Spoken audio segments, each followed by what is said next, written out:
Gamers, today we have our special guest, the most special guest of them all.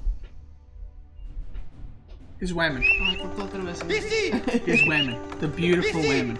So, this is what we're going to do. Marika asked me, she said, I don't know if you want to make a video out of this or not. She's like, but I'd like to do this. And I was like, okay, what is it? So she said, what if you coached me in commentating? And I was like, but you're the best commentator that I know. That's exactly what you said. No, but she is very good at commentating, I'm gonna be honest. No, it's my genuine opinion. You're very good. Yeah, I think you're one of the best casters in A4. That's so nice. Yeah, no, I'm serious. Okay. Tim's the best, though. So, sorry? Tim is the best, though. I hate that guy. I'm joking. So, so she asked me to help her coach commentating. So we kind of discussed it a little bit, but I'll ask her now. So she doesn't want me to be like, to tell her this is how you say something. She wanted input on like calling stuff and what in my opinion is wrong and right. Like how the caster should call stuff or commentate in that moment, like making like decisive statements like this is what the player should do, and in general cast stuff and see like if she's off on the analysis. So it's like a bit of analysis, bit of this, bit of that. So with that being said, how do you want to do this? Do you want to just commentate? Do you want to ask me questions? I'm going to do all of the above. All right. Okay. But I just also want to give it a little bit of background on this, because I think a lot of people are like, okay, but why is Beasty teaching you how to commentate, right? He's a great caster. He's actually the best AoE full caster. Stop. You don't think that. Stop. So, a lot of the times when we're listening to casts, I think what we've seen between a lot of the pro players and what we've seen between a lot of our yaps is that casters call it wrong very confidently a lot of the time. And it does, you watch the cast and you're like, oh, that person's doing that because of that. And I'm just like, that is not true. And I think this is something I've experienced with other casters as well. Like we do a little bit of community casting here and there where someone is like, oh, I want to do this, I want to do that. And a lot of the time when you're casting with someone, even in Gold or Plat League, they're like giving the players advice mid-game. Right. And I don't want to be that. I don't want to give people advice mid-game. I don't want to tell him what he needs to go for right now. I don't want to be Twitch chat, because I feel like sometimes we can be Twitch chat and we need to know when to stop. So I need your advice on when I need to stop being Twitch chat and when I need to start being Twitch chat. I think that's the most important. Yeah, so we have the same opinion on this. Like, my personal opinion on casting in RTS games, because I'm not going to talk about like FPS and other, like it's different, right? But in RTS games, what I learned from StarCraft, mainly Artosis and Tasteless, who in my opinion are probably the two best casters in RTS period, is the casters should represent the game. They should tell you a story. They should try to figure out with you why a player is doing something and not call the player, oh, why would he do that? Or that's wrong. Oh, he shouldn't be doing that, because of one very simple reason. And that reason is caster does not understand fragment of what player understands, okay? So, I have seen this in StarCraft 2, I have seen this in AoE 4, I have seen this in other RTS games where a player is doing something, right? I'll give you a silly example, even though this is what you do, right? With Abyssal. The caster would go, oh my god, why is he going on berries? He should go on deer. That's so, right there. Deer is better gathering rate. Why isn't he going on deer? The reason he isn't going on deer is not because the player is bad, the caster is wrong. He's going on berries because berries are stationary, so he can gather those out and he can push in the deer later, right? But if a caster presents it like that, oh my god, why is he going on deer? That makes the player looks bad, and it makes the caster looks like he is smart, right? Which is not the case, actually, it's a reverse. So in my opinion, casters can be, they can criticize the players, but it needs to be a very, like, you gotta make sure that that's actually correct what you're saying. Otherwise, I think you're making the players look bad.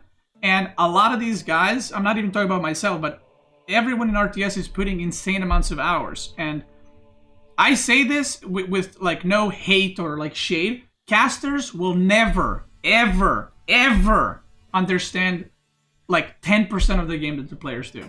Okay? No matter what people might tell you, they do not understand the game.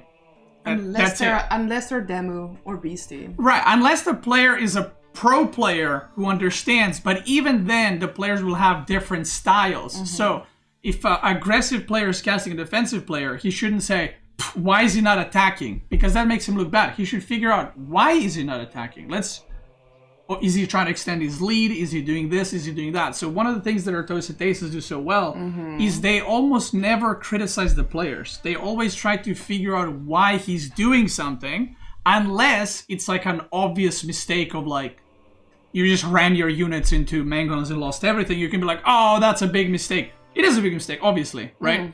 But then, instead of like kind of bashing onto how that's a big mistake, you should say, the opponent pulled him apart on like by raiding, by doing this, so he wasn't able to pay attention to his army, right?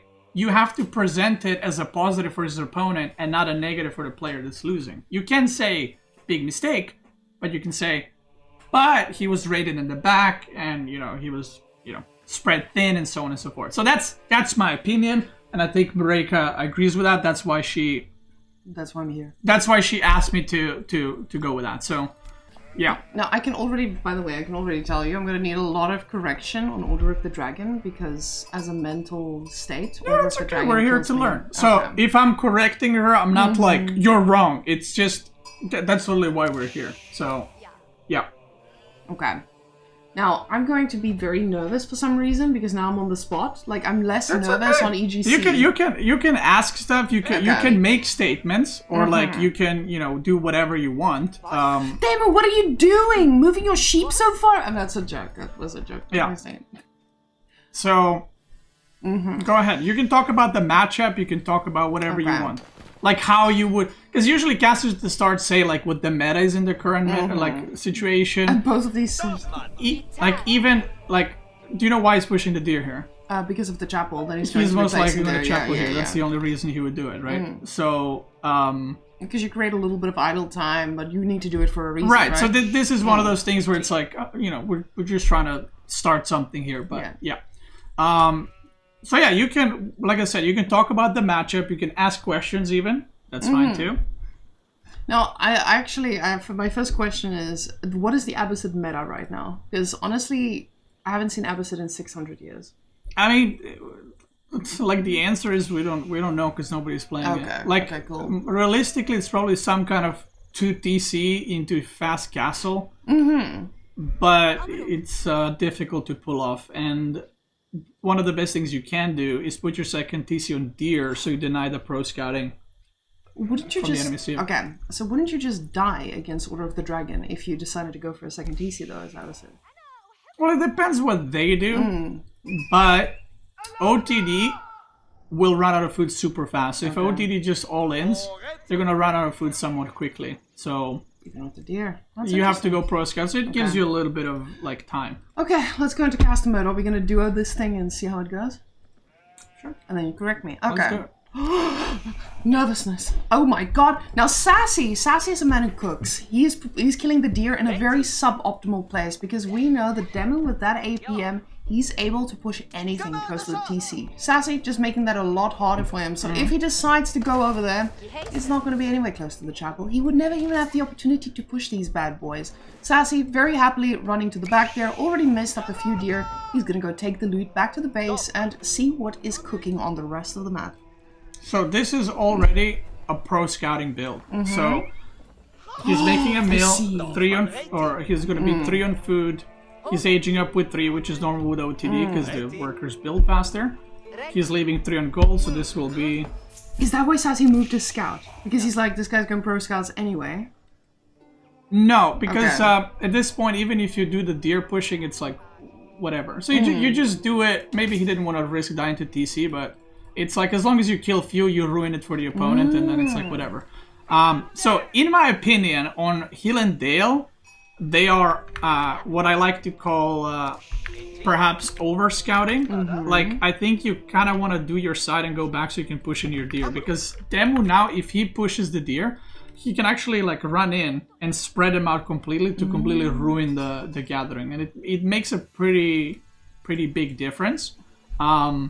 But I think at this point, if you're Sassy, you should just kill all these deer, because it makes the pro scouting very annoying. Yeah, So. because you actually need to go into vision and right click and everything. Yeah. Okay, that makes sense. And then every time you interrupt it, they have to go back there, reveal the vision, and re-click, which is like crazy amount of work. The funniest thing is, I love the fact that you just pointed out like what they're supposed to do, because you're now the caster in the I am backseating. Yeah. Now you're backseating the gameplay. Now the military wing opening, I can definitely see is a good move by him, as he is forcing his opponent to actually do something about it. He can't just sit back, pro scout at no cost. And going for that second TC behind it, I mean, it does give you that timing. Second TC? Or are we just seeing a little bit more gold there at the front for some upgrades? Now the boys are going straight ahead, and luckily for us, Demu has some vision on it. He knows the boys are coming. He's going to know he's going to need to pull off and not take too much damage here. Archery range already dropped down. Okay, I have a question for you. Yeah. Why did he drop stable? He didn't see anything. Because it's the automatic rock, paper, scissors. He's going to go for 3 archers to try and counter... Oh, he's Order of the Dragon. He's going to go for 2 archers to try and counter the push. And then a horseman counters the archers. This is what Abbasid does very often. When if only you age up with... Like, if you age up with Eco Wing, making stables doesn't make sense. Because the opponent sees it, makes Spearman, and it's countered. Because you went Military Wing, in order to counter this, you don't make Horsemen, you don't make Spearmen, you have to make Archer range. It's the most efficient way to deal with it. So because he knows that, otherwise pro scouting is not happening, he makes stables on purpose because he knows archers are coming. So what does this do? This is the strength of Abbasid. This is like very specific, in-depth, but this is the strength of Abbasid that made Abbasid pre-scout very good. So because you get 2 types of units, if you make 1 building production, you have 3 different unit types, and you're forcing 2 production buildings. Which, if you then go for TC, puts you ahead. Because the opponent has to make archer range and then either make stables or barracks, but then you have 2 TC already. So that's how Abbasid used to be one of the best civs, because it doesn't matter what civ you're playing against, if you go military wing into stables, it always forces 2 production buildings, and the opponent is always like, okay, now I killed your units, or we just fought, and now I'm 1 TC or 2. And that's kind of where the game starts. So, yeah. Okay. Well, go for it. Comment. Tell me something. So he's going to try to poke a little bit where he can. Like, you want to use these as fast as possible. Like, you want to do any damage you can. Like, he should already run. But if Demu was greedy, like, let's say he went stables first, which he didn't. If he did go stables first, this would cause all this idle time. So you have to, like, respect it. And now 2 archers is equivalent to 4. So even if he didn't go stables, he forced 4 archers in archer range, and Sassy could have been making TC now. But what Sassy did is delayed his shit even further by going horseman. So now Demu wants to go scouts to carry the stuff, but he might need to go horseman first. So the pro scouting is like super delayed, so you might be on sheep for a lot longer than like he's supposed to. And that's exactly where you can actually punish Order of the Dragon, because they're now just focused on, you know, surviving that initial push. Oh, but now with those archers, they can actually just effectively trade the spearman. A little bit of a miss macro. He's got his eyes set straight onto the kill, but now the horseman has joined the party, but he may also take a little bit of damage. These archers are very comfortable attacking from far. Without your horseman numbers, it is quite easy to take a lot of damage, especially that close to the TC. This first scout has been chosen, so he doesn't choose to go with the horseman just yet, but probably for the next one. You can see he's already floating the food to get there, and just trying to get as much as he can for now. The horsemen, though, they are setting their sights on getting some damage done, especially to those archers. So, very unfortunate that he lost the spearman, because he could have put 1 patrol here, 1 patrol here, and that makes it so annoying to deal with. Like, he didn't really need to lose them there, and now this is the problem. So remember I told you Demu wasn't greedy with the archer range? He is being greedy by not making follow-up units. Like, he didn't make a horseman, he actually went for... 6. He's still going scouts. So the reason he's taking damage is because he is trying to skip the horseman, and he's doing this, like, I'll just deal with it by making archers. Now Sassy overdove there up quite a bit, because if he just stayed here, dives, goes back, dives, this is all idle time, and these are like 13, 14 normal villagers, so it would be quite problematic. But if you look behind us, he's almost at the second town center, so if he managed to kill like another worker and then second TCs, he's in a very, very good spot. Because these archers, they're not gonna be able to like push across the map, right? So. But in these numbers, he's actually quite comfortable taking on the horseman and the scout, trying to do some damage now. And I think with Sassy, if he just made sure that he could survive a little bit longer with those horsemen and cause the idle time, he could also deny some of these professional scouts at the same time. Yeah, so sometimes doing damage is not about killing stuff. He could have done damage if he just stood there. Because you force horsemen, right? So you do damage that way, or delay pro scout, So now he goes back, he's TCing on deer. If this was another map, TCing on deer would be pretty good. Okay. That's a bit sneaky trade. That's a bit wild. But this is something that is not common, but it can be very good, especially if the opponent doesn't scout it, because it's uncommon. So maybe he's doing it because he feels like he has map control. Maybe he's like, you know what, I'll be a bit greedy. Maybe his plan is to do this wall, so he blocks the deer and walls, but it would have been a lot better if he started the wall on the other side, because effectively he would deny pro scouting here. So. And he would also force his scout to actively go at the back and not reveal himself, because right now that scout, or the trader, is about to run into the scout. Uh-oh. The man is about to see. He doesn't need to see. Go, go, go. Let's see. Oh, and he spots it. So now the sneaky trade has been found out, and unfortunately for him, this is going to be a very short-lived trade. Okay, so he has two options here. Demo. Sassy is committed to this. So, okay, so Sassy right now has to make units. Demo has two options. Do you know why that is? He can go fast castle and just pick up and he can just fast castle or all in. Yeah. So in this situation, when the game is like one guy is booming and one is not, so with the resources he has, he can make production building and attack. Sassy has to make units because he got scouted, because he doesn't now know if Demo is all inning or not. So this is the game went from it's okay for Demo to he lost villagers, got some idle time, to Sassy lost units, so it's not good, to it's good for Sassy because he has 2 TC and trade.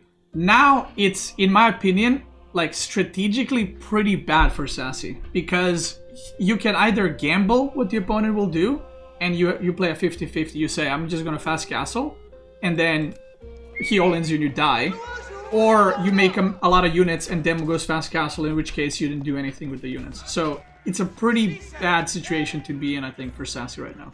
The market spawn was definitely a little bit unfortunate here, because I know with Illendale you're very prone to getting that beautiful corner market, but unfortunately today the trade post has not been in favor of the mayor.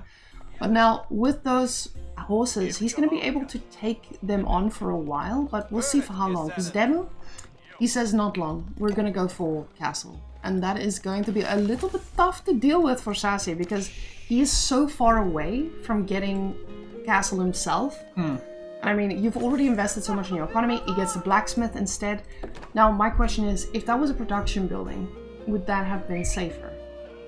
He is producing. Look, he thinks he's getting all in. He is going for horseman barracks because he thinks he's getting archer horseman all in. Because he got scouted. He might have not dropped this, by the way, in the barracks if he didn't get scouted. But now he's dropping blacksmith, which means he's committing. So this is what I was saying earlier. It's a 50-50, right? You have to decide.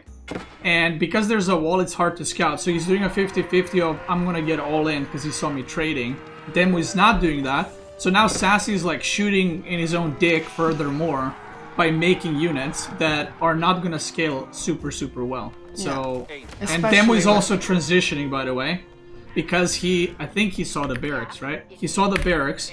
So he's just going to stop making horsemen. He sees the camels too. So he's just going to transition to most likely men-at-arm archer or men-at-arm crossbow. In which case, Abbasid Feudal doesn't really have anything good against. So, the problem here for the Sassy is as well, the moment he realizes that he's getting castled, he's going to need some time to re-rally himself. So right now we can see he's got a lot on wood, and this is not going to put him anywhere closer to this. And the problem is now, let's see if those boys are going to go onto somewhere else, but it doesn't look to be the case. He doubles down, doesn't cancel any upgrades, and keeps going. He's actually okay staying in feudal for now, but we'll see if that was a decision he should be making here, because this can get very hairy very quickly with the amount of spearmen, actually.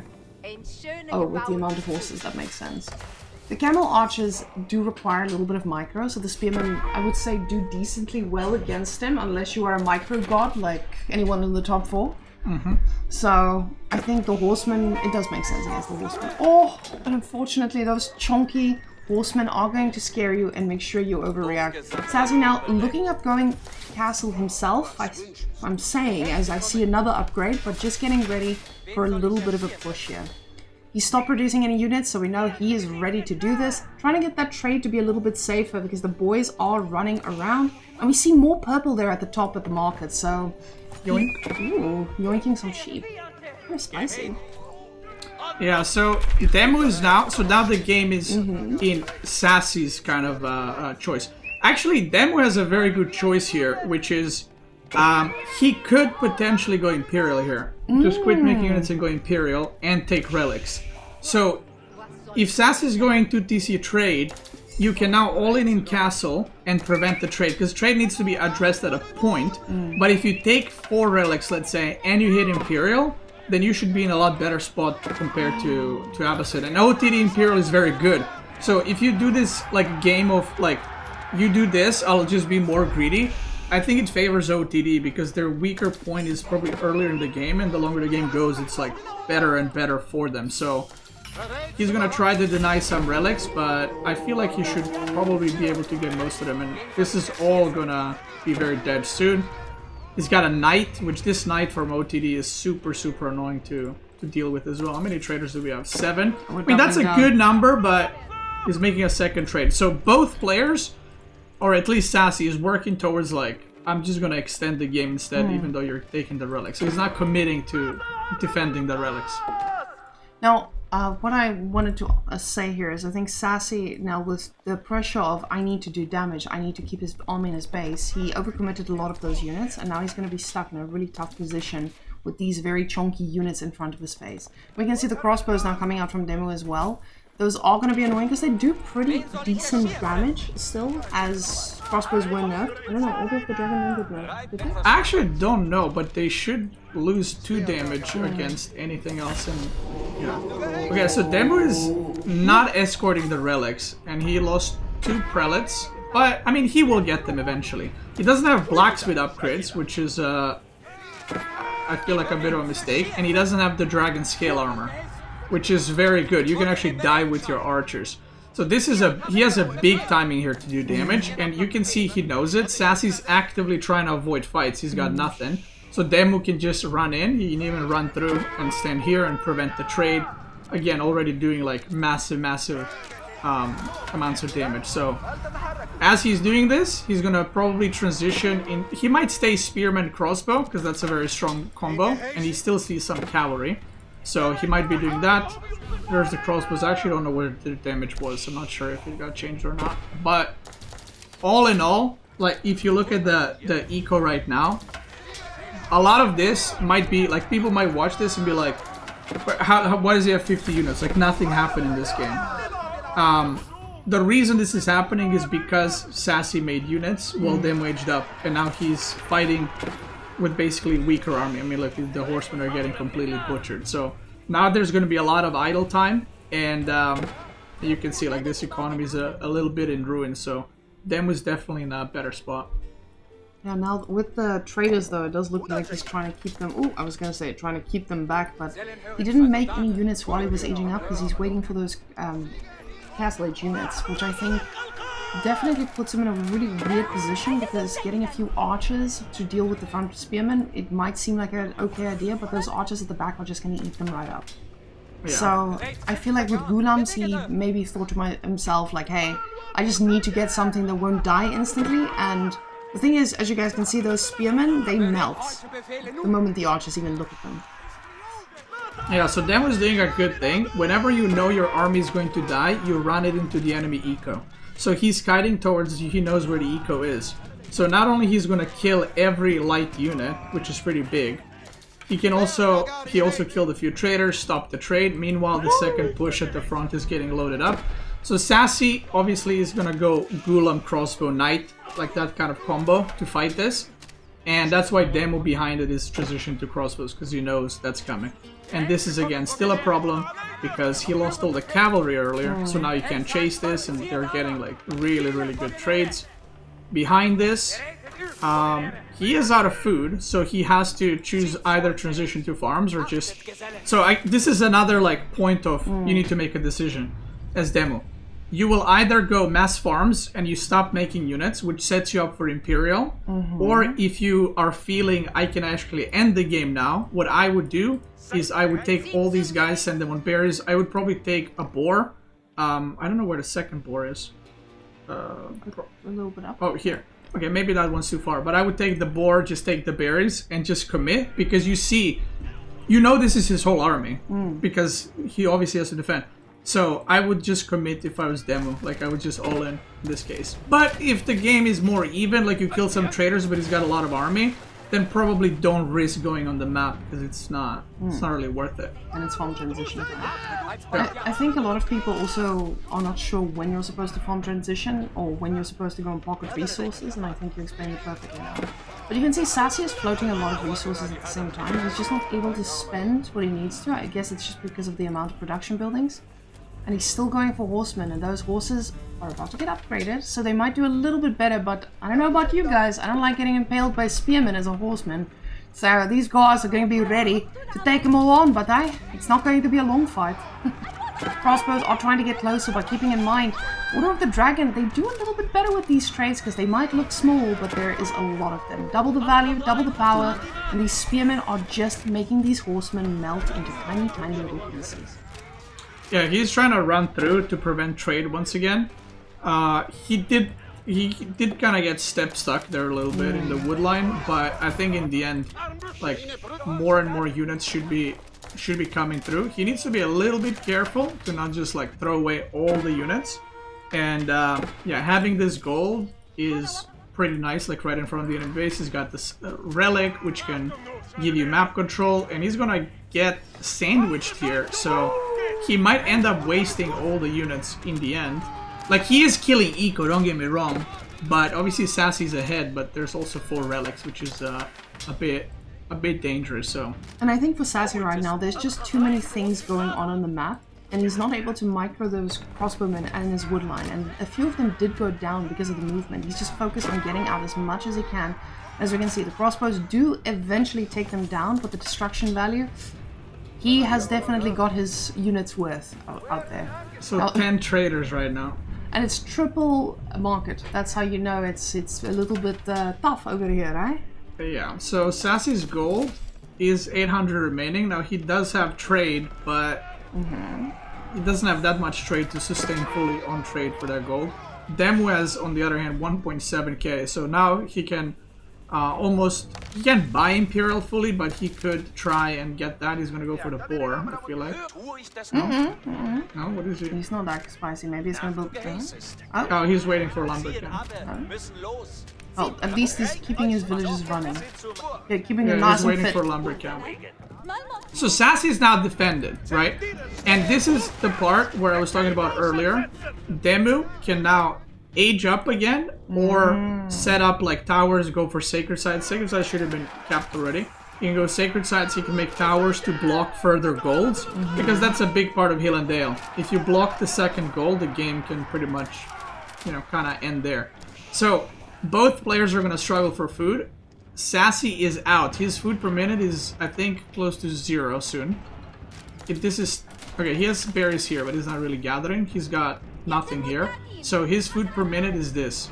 So he needs to, again, transition to farms or go out on the map. So even though he was able to defend, if Demu pumps units, then Sassy won't be able to sustain, basically. Which is why he's probably making some siege to be able to produce something at least.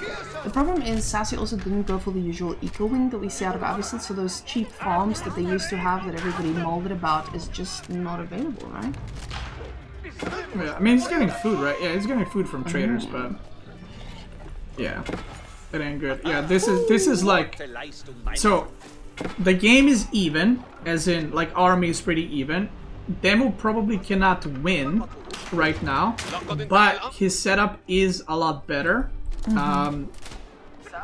Sassy is like, again, full producing units, and Demu has the advantage. Oh, he killed a Springle. Well, Wow. Demu has the advantage of like, I have the map control. You can't really like kill me or anything like that. So he's transitioned to farms. He's going on the boar. He's got 4 relics. This tower is gonna be so annoying to deal with, right? Like this fight is not it. This is not it. Sassy does feel that pressure because when you're playing against Order of the Dragon, you're so used to them just being able to go Imperial, and then you're like, oh, I'm nowhere close to that, and that's exactly where he is right now. He's nowhere close to it. Springle does get targeted here at the back, but he does get a few kills. Now the Horsemen are able to go into the back line, but again, that tower support has been immense. And you can see the army count here from Sassy just being obliterated. And behind all this, I mean, Demu is snacking. He's living his best life. Look at all that food per minute. He's drowning right now.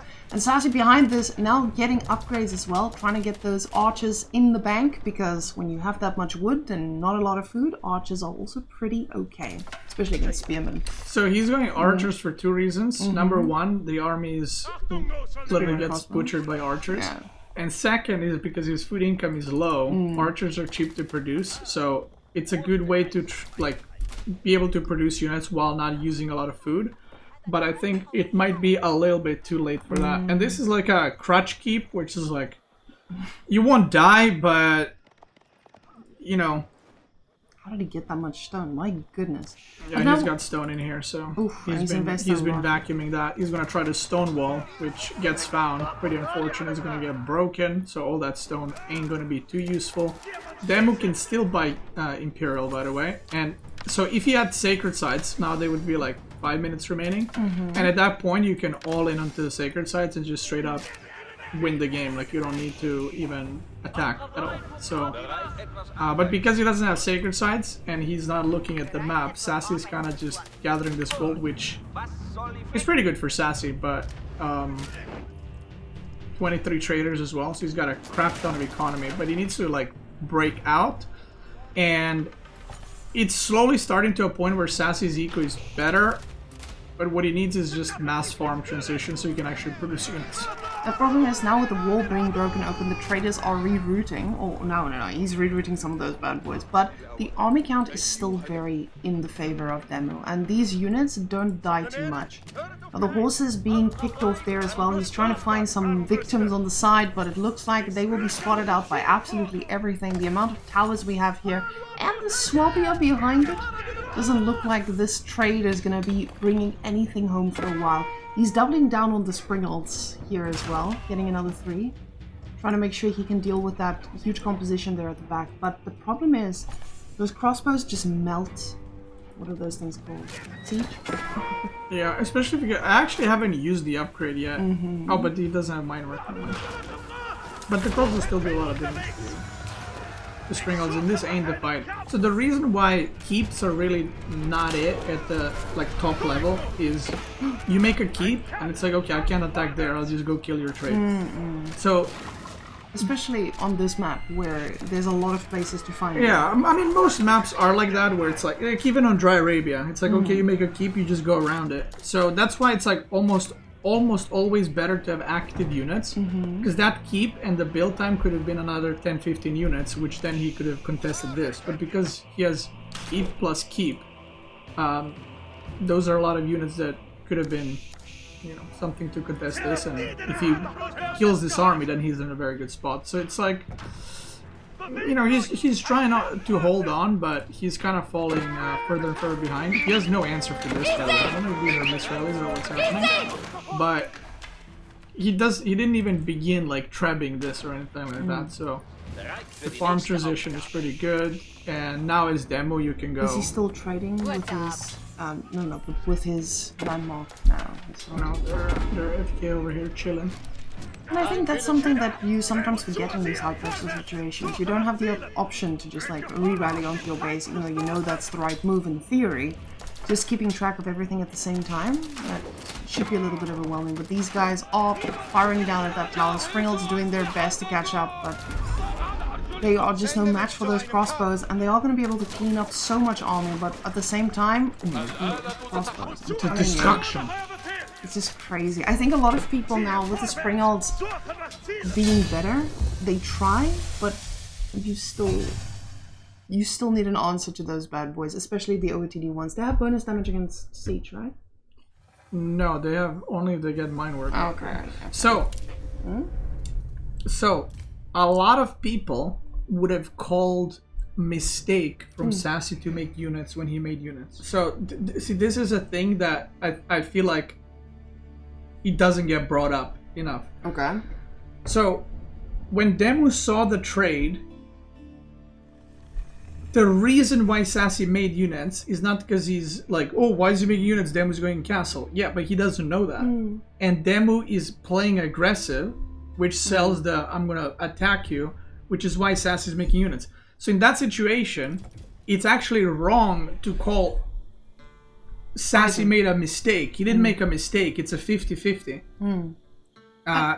Unless you scout it directly, which is hard because the place was walled and there was horsemen running. He didn't make a mistake. Sometimes you have two bad choices and you have to take one. And sometimes you take the right one. So let's say Demu did make units and Sassy made units and they fight and Sassy wins. It looks like a great decision. But he didn't, so it looks like a bad decision. Or it looks like bad gameplay, but it wasn't. He played with the information that he had, and with that information you have to make a decision. And sometimes both decisions are bad, and you're just kind of hoping that one of them is correct. It didn't feel like a mistake either, because he used those units, I think, just not as effectively as he should have. He lost a lot of horsemen, and he definitely got some value out of them. He kept them in his base for a little bit longer. He delayed quite a bit, so I would. Hi, daughter. Yeah. Alex, your daughter is asking about you. Hey, Gigi, what's up? Smile for the stream. Smile for the gamer. Okay. The bad boys. Oh damn. Okay, Marika, what is the... Go ahead. Give me analysis. Give me a what's happening in this game. Okay, so... What's the meta? Who has the advantage? Okay, but I'm gonna be completely wrong, right? That's fine, okay.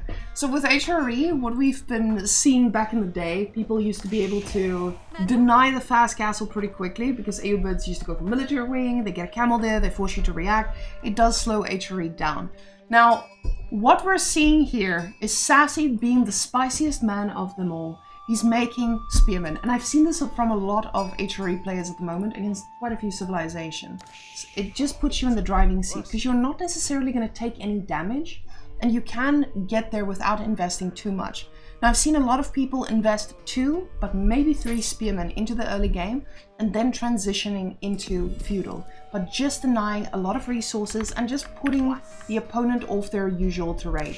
So with that spearman, he can either go to berries or to gold and stop whatever AOBids is thinking. That could be professional scouts, not necessarily with AOBids, but any civilization in that manner. So I still think that AOBids goes military wing, or they go equal military wing at the moment. Okay, so... Yeah, correct me. So... Now, I'm not casting right now. I think this is pretty bad to do. Really? And the reason it's bad, you have an advantage. So why are you tower rushing? Okay. Oh, is he tower rushing as well? I don't know. Yeah, he is. So even spearmen, it's like your Civ has the advantage in pro scouting, which is the meta. So to me, it doesn't make sense. Why are you slowing him down? Yeah. You're already faster. What you're doing here is you're slowing yourself down to what you were gonna do anyway, right? Okay. But as a caster, right? If I was casting, I wouldn't say this is a bad decision because it's a choice and it's gonna work out or it won't. Majority of the time, it's probably not a good decision, but you can say, okay, why is he doing it? Yeah. What made him think? So perhaps he's trying to prevent fast castle. He's trying to put some pressure on his opponent. Maybe he knows that Demu likes the fast castle with no units. You know, like you can commentate stuff like that, and not like, oh, this is bad. This is wrong. Or if he does it and it doesn't work, you can say, oh well, yeah, obviously you tower rush, you lose. Even if you tower rush, you can make something happen out of it. You got to see like what led the player to do that and where to go from there. Now he did get very lucky. With the forward spawn. With not only, okay, so this is very lucky. So in this case, so this is one of those things where sometimes a wrong decision can be right. Can be very right. So first of all, he barracks before he scouted. So he didn't scout and then decided to do this. So this is best case scenario. Forward gold, forward berries. Second gold is behind the first gold. So this is like, even if he, so you could say he might have not wanted to tower rush, but after seeing this, he said, you know what? I'm not going to experiment. I'm going to commit to a tower here. Now, if the gold is here, does he go for a tower? Probably not. Yeah. Probably not. Because if the gold is here, you tower it, the opponent can just go here and you can prevent it. But because everything is so close together, going for a tower here is the correct call for sure, without a doubt. No matter what city you played against, probably you do this. But that was, again, a decision, not information. Right. Yeah. So... Well, he saw after he did barracks, he did the tower. So the tower doesn't have to mean that he was going to do it anyway. The tower might be a decision that was made after scouting this, because this was his vision, right? He went in, he saw berries, and he saw this, and he's like, okay, I'm just going to fucking tower too. So that's something that you want to bring in on like that's what I'm saying, on like a journey for the viewers. You can't just say, oh, there he is, he's tower rushing. Why is he tower rushing? Like, you can't just say he's tower rushing. We got eyes. I can see that. There's a tower. There's spearmen. I see all that. We're not on a radio. Do you know what I mean? If we were on a radio, you can say there's a tower. Yeah, no shit, there's a tower. Yeah, there's a villager too. You gotta say why. Why is he making a tower? Okay? You can say, now, he's going eco-wing. You don't say he's going eco-wing. Why is he going eco-wing? That, in my opinion, is what the caster's for, okay? That's what you're supposed to tell people. Why? Why is he on different berries? Why is he going eco-wing? Why is he, what was the idea behind the tower rush? What are the potential follow-ups from Sassy? That's what your job is, Marika, right there. So those are the things. Whenever you see a weird situation, you gotta be like, okay, what's gonna come out of this? What is he gonna do? Okay, if he does this, what is he gonna do? Yeah. So now, like, when I see this as a player, right, as a viewer, as a whatever, I'm thinking, okay, he's gonna tower rush. He's going eco-wing. That means that he cannot make ram with camels. Which is gonna. That means, because he's eco-winging, that it most likely will be prolonged feudal. You only go eco-wing if you're attempting prolonged feudal. If you're going to go fast castle, you go dervish wing. If you're going something weird, you go military wing. If you go something else, you're trolling. So, because of this situation, okay, he's going eco-wing. So he wants to suck on these berries before the tower finishes. Okay? But he doesn't want to chop them through because then they're gone. Yeah. So, the potential transitions here for demo, like looking at this, he's going eco-wing, which means he's going to stay prolonged feudal. Realistically, he cannot go pro scouts anymore. His pro scouts will be so late, it's just going to be pretty bad. So he's most likely going to look to fight in feudal and potentially deny pro scouts from Sassy, and then he can take this gold, maybe do a little wall and go age up. Now, from Sassy point of view, chapel positioning pretty ass. I mean, this does not catch both because the range has been reduced. So from Sassy point of view, he is out of food almost. So he either needs to early farm or pro scout. Anything else, he will auto lose the game. And you can. So if Demu sees this, or he says, I found a lot of sheep, which he did. So this is something that players are aware of when they play the game. If Demu's playing this game, he knows I found majority of the sheep. He has to do farms or pro scouting. And then based on that, you can make your own decision. So Sassy doesn't have an option. Or he has an option, but it's eco or eco. While Demu has an option, I can go fast castle, I can actually fight in feudal, I can ram this tower, I can ignore this tower.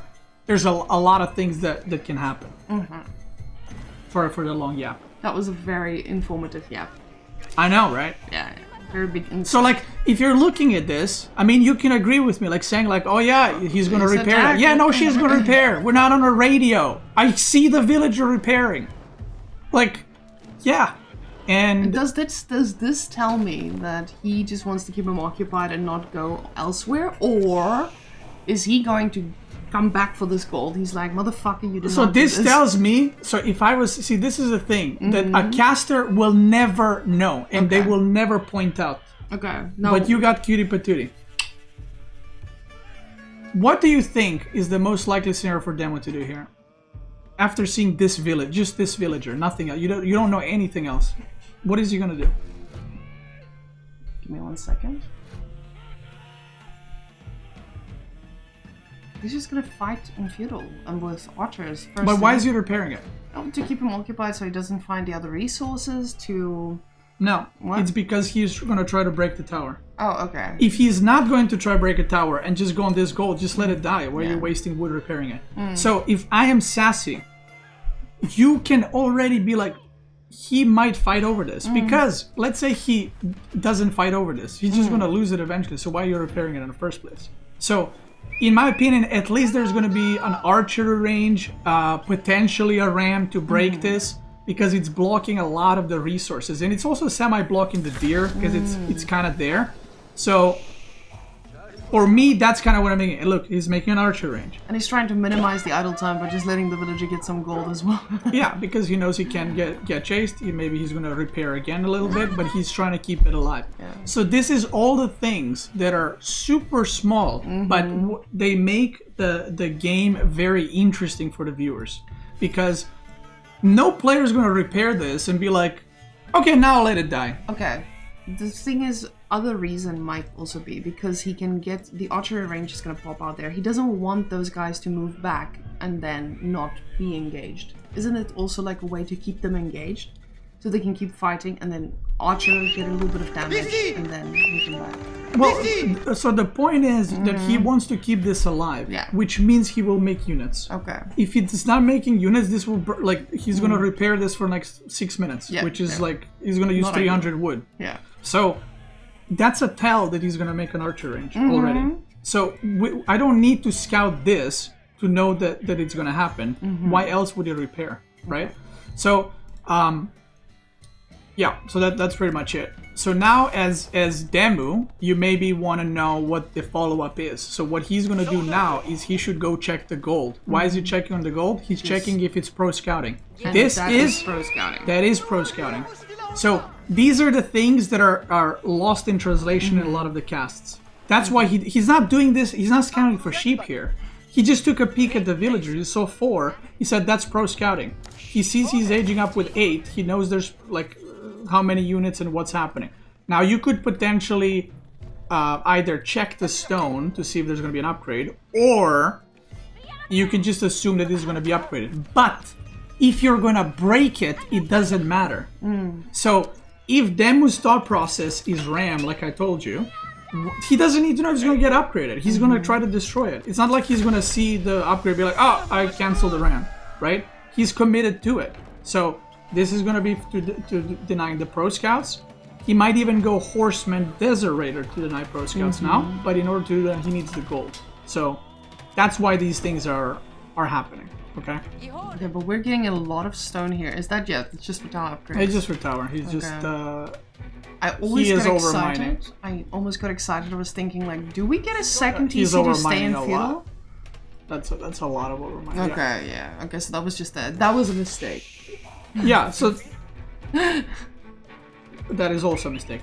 So yeah, that's a mistake, obviously. Why isn't it 100 extra resources? Now, should you be like, oh my god, he overmined? I mean, it happens, you know, like it happens. This is definitely dented. The barriers are right there. The reison he's doing it is he forgot to put mill in the first place. Oh, so now he doesn't have wheelbarrow. He's rushing it because the pro scouts are going to be delayed, but. Yeah, that's a mistake. I mean, you shouldn't point it out. Like no, you can't point it out. Like, oh, we're placing for mail, but you don't need to be like, oh, that's why the game is lost. So this should not go well for what's it called? He's attacking the scout, which is a mistake because he's doing a lot more damage to the spearman. Can micro this to run away. That's oh my god, no! That's a very expensive. You didn't target for this. Oof, that's pretty expensive. So, in my opinion now, this is pretty good for Sass. That paid off. That whole thing, yeah, he lost the spearman, but now he needs to make another ram. So, that's going to delay Demu quite a bit, because Demu would have guaranteed gone for the gold immediately. But now this is delayed, so now he has to make another ram. These archers, if he didn't lose the ram, could have been moving out to deer. And imagine this, they are on deer right now. With these horsemen reinforcing. Sassy is probably dead. The game is over. because he can't pro scout. Both of his deer are in the same spot, which is terrible in these kinds of situations because you can't pro scout. Demu's deer are both on the same side too, on the right side. So Sassy's out of food, which Demu should know based on how many sheep he got, and because HRE vacuums food. So this is terrible. So realistically, Sassy cannot contest the deer now. Okay, but if Demo decided then to not go for the ram and rather just go for the other gold, wouldn't that also put him in a I can kill you position? He could, but there's also a lot of food. Have in mind, he's gonna run out of food. Yeah. Now, if I'm Demo here, I pull like 12, 14 of these, put gold, go food, attack with these on this, and age up. Look, he is now going for tower because he knows he's not going tower. So this might be you're watching and you're like, why is he doing that? That's so dumb. You're going pro scouts. He's doing this because he knows he cannot contest it. Because the moment the archers and everything arrives, it's lost. Destroyed, So the tower is not there for him to gather here. The tower is for him to be able to pro scout the rest of it home. So he would never do this if the situation was different. But because we're in this situation, this is a very unique situation. Now he has to do this. Now what's the issue? The issue is there's a ram already. So this is just like a crutch. So he is doing this, but it's kind of setting it back potentially further. Because if the ram just joins up, then you're going to lose this tower too. Luckily, he overmined the stone. So he can reinforce it. he can reinforce it. So it was the right decision. Sorry, that was a long yap. Look at that. And he's going to age up now. Like I said. So, that was a long yap, but there was a lot of stuff happening there. So I needed to, Oh, he's trying to target fire the one bill. Oh, he gets a kill. But keeping in mind that Demo is already 3. And see, that's a big thing. Target firing villagers. Like that's a good move right there. You're getting like, that's why top players are top players. You're getting like everything you can out of it. Like the tower was like 2 hits from dying. He target fires the weak one, pops it, and now you got a little villager kill right there. So here we go. He pushed in the deer, right? So that he can gather, maybe stay on the tower. And he's pro scouting these first because this is protected by the thing. Now, this is realistically going to be very rough. And now Demu, even though he's putting a lot of gold, he's saying, you know what, I am going to commit into a little bit of units because he saw this. He wasn't making any units prior to this. He saw this, and he's saying, that's pretty bad. That means he's probably out of food. Why would you else would you do this? So he is deciding to actually let me go back to unit production, and instead of just rushing castle naked, aka with no more units, what I'm gonna do is I'm just gonna make some more units, get some upgrades, and then do the same thing. So he's just delaying his castle because he sees I can do some damage in it. Yeah.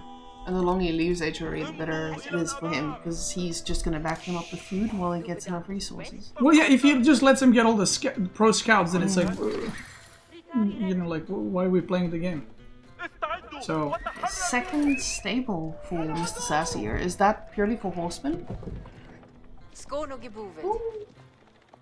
So, Sassy's making horsemen because he sees 2 horsemen and mass archers because he does not know there's a barracks. So again, looks like a bad decision, but the information that he has, he's making double horsemen thinking he's going to counter this. He's not going to counter it. He's basically countering himself. And now when the spearman arrives, there's a chance he just quits on the horsemen completely. Or he might make a few more to harass, but if he quits making them, it's not a wrong decision. He just made a decision like, oh, he's having spearmen, now there's a deserator, so this is a disaster. Like, this whole game is now a complete disaster. So the man-at-arms choice here, the only logical one, because it's a little bit... No, I think it's just edge. This is just... Yeah. So now, as a caster, you can go like... Like, anyone who watches this above, like, Coldly can probably tell this is a pretty over, right? Yeah. Like, this is pretty terrible. So now you can go, okay, what can Sassy do? What kind of mistake would Demo need to make in order for Sassy to come back? What is the best case scenario? I mean, this is, like, again, this is like... There's no best case. We're watching him, like, run him over with a car, like, back and forth. It's like, you know... even though some things might be close, this is over. Not to mention the castle timing, which is just gonna end the game. So like, realistically, in this game, probably nothing can be done. But in general, the games are not that bad at this, like that over at this point. So you can be like, okay, what can you do? Maybe you can make horsemen and do the harassment because they're spear desiderator, so you don't really want to fight here. You can sit under your TC, so that's good. That's one thing you got going. You got deer under TC, so you can just chill. You can try to do some counterattack. You can try to pro scout on this side, which he's doing, which is good. Maybe you can wait for Demu to run out of food, and then you strike there. But fighting straight on, probably not going to work for right now. And sometimes you're playing with a lot of hoping. Like, the best case scenario for Sassy is if Demu all-ins. The worst case is if Demu does this, which is why Demu is doing that, because he knows that. He knows that resources. I mean, he's seeing his army. He's like, okay, he does not have enough to contest. He does not have enough to contest. And maybe in about 30 seconds, 60 seconds, he will say, okay, I did enough damage. There's an alarming amount of X or Y, so I'm just gonna go back. And at that point, all the units that Sassy made are actually for nothing. And it's kind of like extending your advantage, because very often a player is forced to make units because of the engagements he took previously, and the other player, in this case Demu, has all the choices to make. He can do whatever he wants. He can go Imperial after this. Did he age up? Yeah, it's aging up. Okay. It's just bugged. Oh, okay. So look, Demu is like, okay, how can I take damage? I can get counterattack, so he makes some extra units to protect against horseman raids. Now, another thing he could have done is put one spearman patrol, one spearman patrol. Because that's going to stop the professional scout. Right. So, like, this shouldn't happen in this case, in this situation, but yeah. So I'll just speed up to this video. So basically, when he reaches Castle Age, Sassy attacks because so Sassy this is his only choice. This is like Demu's weakest point. It's not like it's over. Our weakest point. You could also say like Demu could have gone back, but at the same time he is trading, so he's gonna lose his whole army, which is again best case scenario. But it's not. That doesn't mean it's good. He's still dead. Because sometimes the games are too far out there to come back. So now with the relic taking, your HRE, you're stuck with like Burger and Cathedral, and you're not gonna get any relics here. So and also stuck on wood. He's trying to farm transition, but that slows him down. Yeah. So now this is a good move because he knows I'm actually gonna die if I get attacked. So that's a good move. That's a way to counterattack. So now you might be like, why is Demo not attacking? He's not attacking because he's forced to defend. So he is forced to multitask. He's forced to look here instead of attacking. If he wasn't getting raided, this walls wouldn't be going up because he would already be there. So the counterattack is important. Yeah, it's the best thing you can do. Gets the guy. Is that going to save him the game? No, but you know, if you do 20 of those things, then suddenly you're even. And that's when things get hairy. I mean, things have been hairy. Yeah. So this is one of those where Sassy has to age up, but also he has to make units. So the best thing to do is stop making units and age up and hope you don't die. Obviously, if you have extra food like he is, you can spend it, but you can see he's just waiting for gold. But obviously it's not gonna work. So there's so many things that happen in that game, but I feel like very often it's presented as, oh, he tower rushed and it didn't work. Why didn't it work? It worked. It just. It has to do with sheep. Now, if the situation is reverse, if Sassy got 15 sheep, then the game is completely different, because then Demo has to go early on food, and then Sassy can all in with men-at-arm archer, stuff like that. Okay, makes sense. Okay, hold off. I can't do another one. Okay. Okay, because I need to go cast with Tricky. But that was very, very helpful. Is that enough? Can I take this homework and go use it? Okay, great. It's up to you. Thank you. Appreciate it. So I think what you do really well is you don't make... do you need to go? No. I'm just tapping on. I think what you do really well while casting is you don't... I think it's because we talked about this before, but you don't make like decisive calls in like this player should do this. You oftentimes say like, oh, he's gonna take damage here, or he can try to transition and stuff like that. Yeah. But I think making decisive calls, what the player should do, is probably gonna be wrong most of the time. To put it the best way. So I think that's the best way to cast. And I think you also, I mean, you gotta find your groove, right? You also can't be like radio, like he's making a tower, right? You gotta try to, and again, see, this is the best part about casting. Tasteless actually doesn't know a lot about StarCraft 2, like in depth, but he does a very good job casting it. Artosis knows way more, but what Tasteless does very often, he will ask him questions. Ooh, we see that he's going second TC. Now, what does that mean for this matchup in this meta? And then the other guy, right, is going to bounce back and like give him a little bit more info and stuff like that. So Marian does that really well. Oh, he answers the questions really well when you ask him. So very often, you don't need to actually, in my opinion, to be... So there's two types of casters, or three types actually. I think there's the hype caster, which is, oh my god, he's going in. Is he going to be able to, get, the monk goes down, the man will go... There's a hype caster, right? So there's that type of casters. They don't...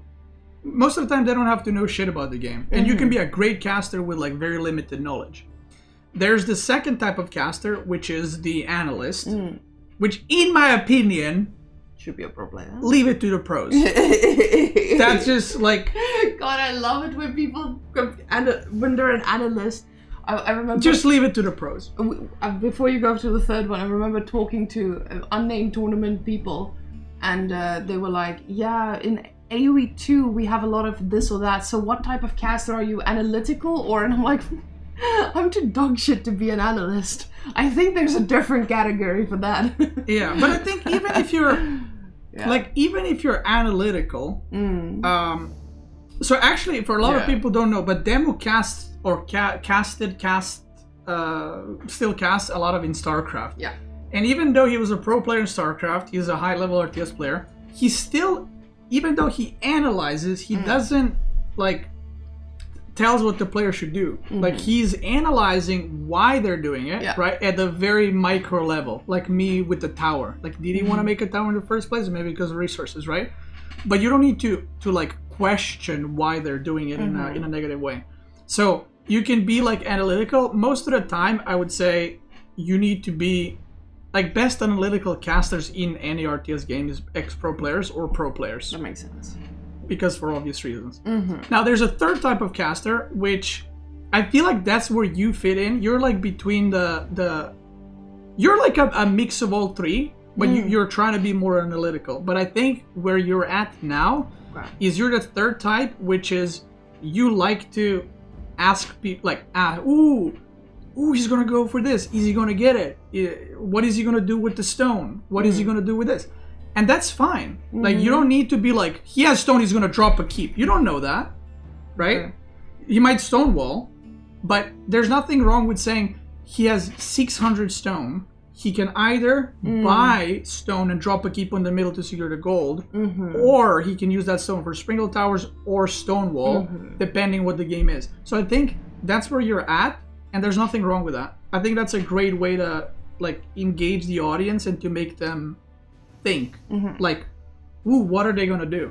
Because I think in a way, if you say, let's say the game starts and you're like Mongol versus French, okay, he's gonna tower rush and then the gold's gonna be blocked and then French is gonna make units and then Mongol is gonna like go Mangudai.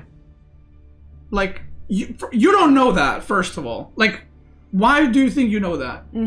You saw nothing. You just saw town center, right? So that's a crazy thing to say. You can say what the meta is in the matchup, but calling it like that, even if correct, it's like spoiling a movie. But like this guy, he's gonna die in like 10 minutes in the movie. It's like the funny thing is, and I think of something I took away from what you told me earlier, is the opposite thing. We don't know what the meta is because nobody plays. And that's fine. That's okay. That's okay to say. Like, you don't like. When I don't know something, like sometimes people ask me, how do you play this matchup? I'm like, I don't fucking know. I haven't played that matchup in 3 months. And if I play hours every day and I don't know, then how's someone commentating gonna know what the meta is? That's true. Like in like Byzantine versus Japanese and Dry Arabia.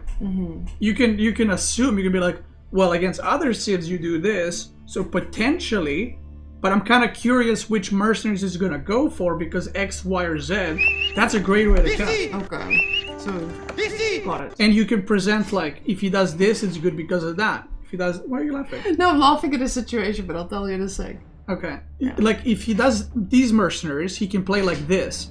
And then the opponent has to do that. Yeah. If he does Keshiks, that opens up for fast cataphracts. And then it's going to be castle versus castle. But then Japanese is going to make Onamushas. And then it's cataphracts. So then he has to make something else. Or if he's going javelin throwers, then he's trolling. Because why would you go javelins against Japanese? Yeah. Right. So again, that's a great way to cast. And I think that's where you're leaning to right now. But I think you can also do all three. Okay. Just a little bit adjusting. I was laughing at the fact that you were like saying, like, making these statements and stuff, and I'm just, what came to my head is Tim. And we were both like, yeah, he could be doing this or that, and then they just go for something completely else. It's like, there's 2 landmarks, but he decides to go for another one. But the thing is, you're not wrong there. Yeah. Because you didn't say he should do this. You didn't say he will do this. You said he can do this or this. And then your player goes third thing. And you're like, oh my god, he's doing that. Yeah. Let's see how the opponent will respond. Okay. You make it... You don't need to be right. This isn't like a right or wrong. This is like, again, it's like about a journey. So it's like, oh, that's pretty cool. Or just say, I haven't seen this build before. I have no idea what's going to happen. Is he going to... Like, how is his opponent going to respond? Is he aware of that meta? You know? Like, it's not like... But if you make a definitive... So this is the problem. Okay, this is the problem with casting an RTS. If you make a definitive statement, like... He will... Okay, Abbasid. Because I'm playing it right now, so that's in my mind. If you say, Abbasid versus Malian, he will go... Eco wing or military wing. That's it. Okay? Those are the options. And then the opponent and then the player goes culture. Because you made a definitive statement that he will do one or those two. You can say the meta right now, most like it's, you know, the phrasing, right? Potato, potato. But if he goes culture wing, see, this is the thing. You will either have to say that you were wrong or that the player doesn't know what they're doing. There's no third option because you dig that hole for yourself. Yeah. And realistically, the caster does not know, but if you say the player is doing a weird build or he doesn't know what he's doing, then that puts the player in a bad light, which, in my opinion, you should never do. Even if the player is not good, like maybe it's nerves, maybe he practiced something you've never seen. We've seen this in AoE 4. I know some players practice some.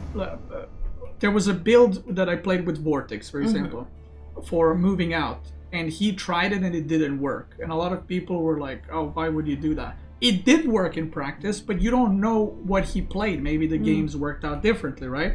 So what players doing is not necessarily wrong. The player is doing what they think is correct with the current meta, current knowledge, and current information they have in the game. They're doing their best with it. Like, no one's seeing stone and be like, oh, he's going Imperial. Obviously, he's going to go for 2TC, right? But if they don't see it, they have to assume that they're not, doing that for sure. They have to scout or do something else. So, No.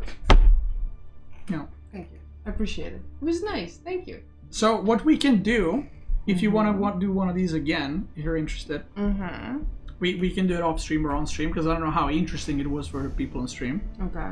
I mean, people seem pretty happy with it. They're like, "Oh, I learned so much." Well, I don't know. That's why I'm yapping. But we can do it on and off stream. We can literally just watch your cast. Oh no, I can't. No, I can't.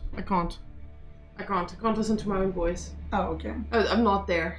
Okay. I'm not emotionally. We can there. watch Timmy's cast. That's a great idea. We can watch Tim cast. Shit on Timmy. That's a really good idea. I love that. I'm like, Tim cringe L. So wrong. So wrong. And we just, yeah. So yeah, we can do that too. Okay. obviously we would ask the person if they want help/roast. Okay, Tim loves both. Right. Helping So roast. we can do something like that, or we can discuss some more stuff or whatever else. Okay. I know I yapped quite a bit, but there was like so much happening in that game that I guarantee you, and again, I understand, like, casters are casters, they're not gonna have the knowledge, but this is important stuff.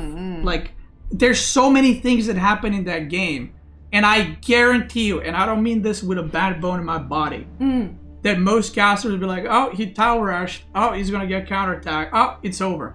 What about all the small stuff in between? Like, that's what makes RTS games. It's those small decisions and like, ooh, let's check his vision. What did he see? Does he know about this? Why is his scout going there? That's what matters. Boom. Boom. Right there. Okay. Great boom. Good boom time. Thank you. I feel like I enjoyed everything. I learned so much, and at the same time I'm like so tired because I listen to people yap about how to do what I should be doing in my job, and I feel like I've now listened to you telling other people what they need to be doing in their job, but you are the only person that actually had good advice. I love that. That's right, good. but the thing is, nobody has to take this advice. I am not even talking like I am a better caster. I'm not. That's not what I'm saying. I'm saying I have been in RTS community for 15 years now. Yeah. Like, I know all the StarCraft 2 casters. StarCraft 2 has a lot of like casters that have been casting for like 20 years. So these are a lot of examples I learned from them, and I talk with them, and these are all the things that I picked up from them. And once you hear it, like, a lot of the StarCraft 2 casters ask a lot of questions. Yeah. Ooh, why is he doing that? What can come out of that? Which is very interesting because I feel like it engages the viewer. So all that, or a lot of that, I learned from them. But obviously the game-specific stuffs I learned from my games. So you just kind of have to mix those a little bit. It was very refreshing because I can hear every ounce of knowledge, and I learned from it already. Thank you. Yeah. And listen, different casters got different casting, and that's fine too. Yeah.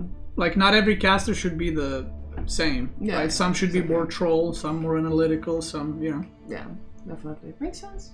Do you think that people like outside the top 8 can confidently call what they're seeing? Or do you think everyone outside the top, let's say like the top 20, can confidently No, not call? even outside of top 8 know what's going on. I mean, outside of top... Guys, I'll give you an example. Outside of top 4, people didn't know that French and JD are good. Oh, that's true. Like, not like some intricacy high-level play. They didn't know a Civ is good. Do you know what I mean? That's very basic thing. Like, you're playing all day and you don't know one of the Civs is OP. Okay. Like, so outside of top 8, are they gonna know these like analytical things? I mean, they will know basic stuff, right? But the tower thing that I just told you, both players made the decision, and I even called them in advance. I didn't watch these games, by the way. Marika picked them today. Like, I called them in advance what makes the most sense based on what they know, and they both did it. The game still was lost for Sassy, but sometimes it went really well for him technically. Right. Yeah.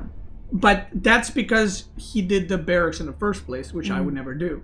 But the point is, would people know the meta outside of top 4 or 8? I mean, yeah, they can say like, yeah, pro scouts into this, and they can do some calls. But this like in-depth stuff, no. Okay, you say okay. Interesting. No way. Because I know a few people in the chat asked, who do you consider pro? Do you consider this person to be a pro, like a player for casting? But I can see what you mean. Because I think that most people, even at the top, they make mistakes with this when they're very definitive. Yeah, I mean, I would say, like, obviously I haven't talked with every pro player like every day, and I haven't like casted with them and stuff like that. I feel like Marine Lord and Vortex understand the game pretty well and what the meta is. Okay. Like, they understand why players are doing certain things.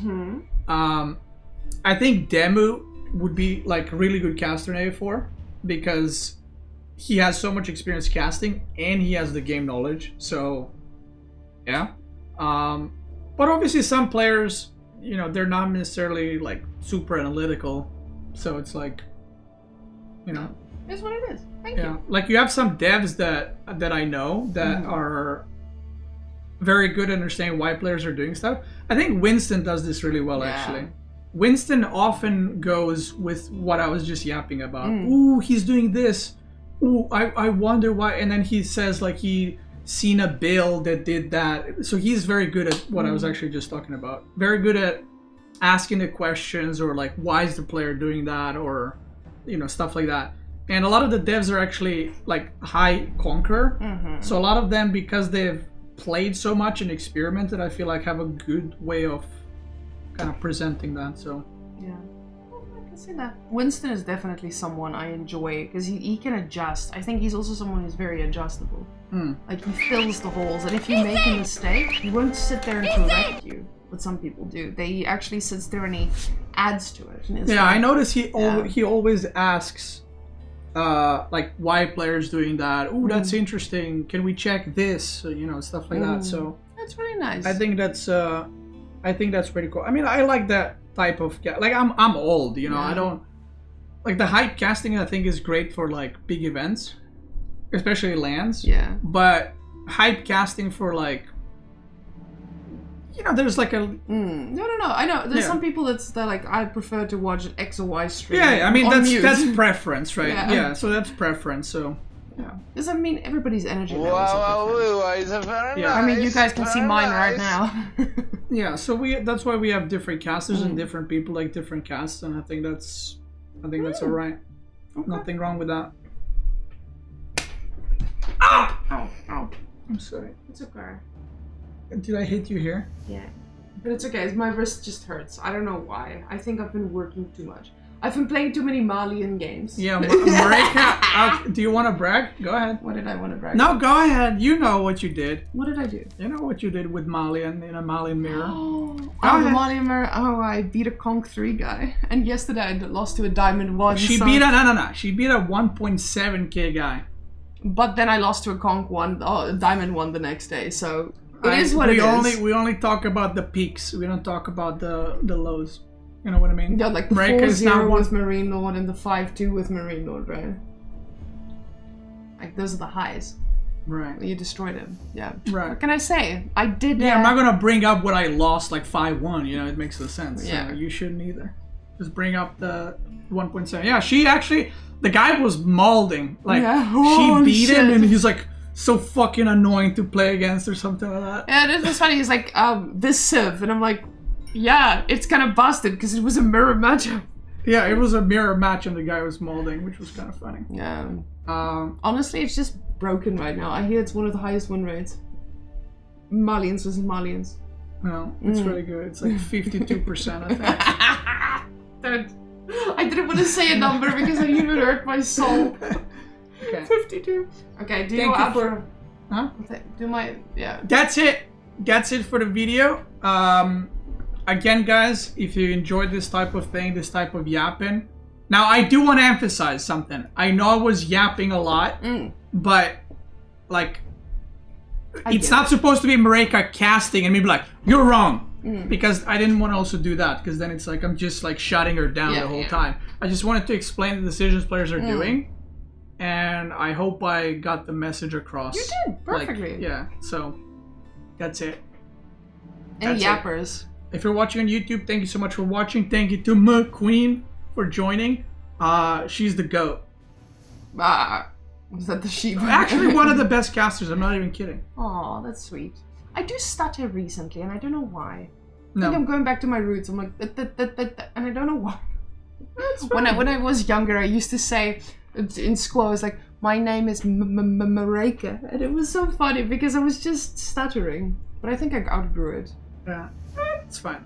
I think if you go down this path, and the fact that you're unique, right? So you're a little goofy, you like making jokes. I think people like that. Okay, that's good. Yeah, the tism takes over sometimes. It is what it is. Shout out. Hell yeah. If you want more, let me know in the Twitch chat and in the YouTubes. If you don't want more, that's gonna be a perma. That is.